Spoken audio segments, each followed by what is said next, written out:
keessa yeroo jiraannu wanti dhaabbataan hin jiru, wanti hundumtuu hin geeddarama.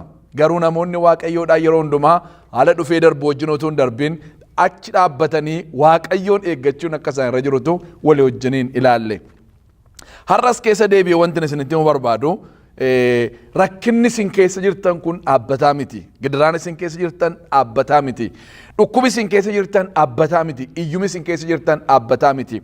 Hin darba. Ni kaan amma darba, ni kaan galgala kana darba, ni kaan bor darba, ni kaan torbaan irraa darba, ni kaan waggaa irraa darba. Isan dabarre isa barabaraan jiraatutti garuu deemaa jirra. Maqaan Waaqayyoo barabaraan kan eebbifame haa ta'u. Mootummaa nuyi innatti deemaa jirru mootummaa hin diigamne, mootummaa jabaatee barabaraan jiraatudha. Achi keessa gaddi hin jiru, boo'ichi hin jiru, dhiphinni hin jiru, iyyumi hin jiru, waldhaalummaan hin jiru. Walirratti ka'uun hin jiru, ajjeechaan hin jiru, sodaan hin jiru, yaaddoon hin jiru. Haaleluyyaa. Isa kanatti adeemaa irra sababa ta'ee fi har'a garuu biyya rakkinaa, biyya kuftee keessa yeroo jiraannu haala jireenya keenya irra ga'u irra ilaallee utuu hin jijjiiramin fuula Waaqayyootti jireenya dhaabbataa qabaachuun akka nurra jiru walii wajjiniin ilaalle. Jireenyi keenya dhaabbataa hin ta'u yoo ta'e yaada Waaqayyo nurratti qabutu nu jalaa badse.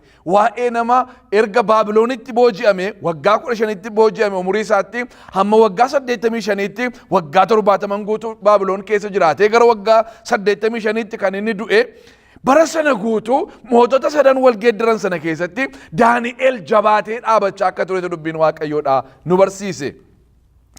Yeroo nyaataaf dhugaatii mootichi nyaaturraa nyaachuudhaaf yeroo carraa argatanii isa nyaachuu akka dide murtoo akka godhani walii wajjin ilaalle. Isa duwwaa miti mootummaan sadaffaan Daariyoos dhufee warri Baabiloon kufanii warri Meedoo Faares yeroo mootummaa fuudhanii namoonni Daani'el irratti inaafanii sababa waaqa isaa malee sababa kan biraa yeroo irratti dhabanii akka Daani'el gara waaqa isaatti hin kadhanneef namoonni hundumtuu kadhata isaanii gara Daariyoos mootichaa akka godhaniif Daariyoos guyyaa 30 akka waaqeffamu yeroo godhaniif inni kun immoo Daariyoositti tolee Daariyoos kana irratti yeroo walii galee labsiin kun biyya guutummaa keessatti yeroo ba'e Daani'el garuu akka dide walii wajjiniin ilaalle. Kadhata isa ganamaa, kadhata isa guyyaa, kadhata isa galgalaa ani seera mootiin baase sodaadhee yaada koo hin jijjiiru yeroo hundumaa Waaqayyo duratti jireenyi koo dhaabbataa ta'uutu irra jira jedheetu murteeffate Daani'el. Waan isin dinqu Daariyoos biratti jaallatamaadha Daani'el.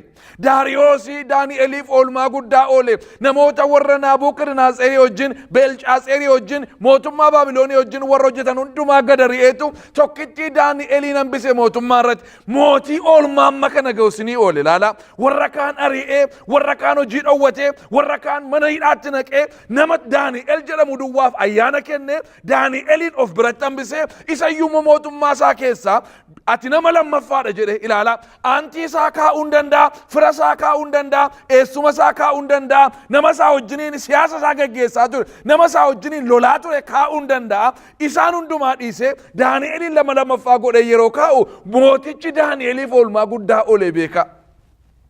Nama oolmaa amma kana ga'u ooleeftu ummati warri kaan maal irratti walii galanii mooticha waaqeffamu innaan hin waaqeffamu Daani'el qobaasa.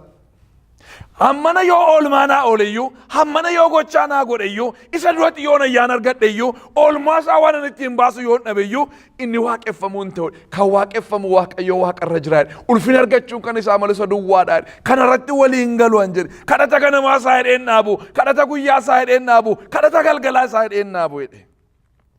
Waan isin dinqutu Daani'el utuu murtii akkasii gochuu baateera ta'e jireenyi isaa dhaabbataa utuu ta'uudhaa baateera ta'eeti jireenya Daani'el irratti karoorri Waaqayyo qabu baay'eensaa jalaa karaatti hafa ture. Daani'el barammaa kana tajaajileera. Haa ta'uyyuu malee ganaa kadhata guddaa kadhachuuf jedha Daani'el. Ganaa kadhata guddaa boqonnaa 6 caafamee jira. Boqonnaan 6 ganaa barreeffama caafni Daani'el. Zini galee macaaf boqonnaa 6 irratti waa'een boolla leencaatiin darbatamu Daani'el boqonnaa 6 irra jira. Daani'el macaaf isaa guutuun boqonnaa 2 qaba. Ganaa boqonnaa 6tu hafe wanti barreeffamu, ganaa walakkaa boqonnaatu hafe wanti hojjetamu, hojii gurguddaan ganaa hafeera Daani'eliin. Kadhannaani biyya Baabiloon keessaa ba'anii biyya Israa'elitti deebi'uudha, Israa'el boojuudhaa ba'uun isaanii kadhannaan akkasii ganaa kadhatama. Waa'ee bara dhumaa Waaqayyo ganaa Daani'elitti dubbata. dhoksaa gurguddaa kana ganaa fida mootota ta'anii mo'uudhaaf jedhan ganaa dubbachuuf jedha Daani'el.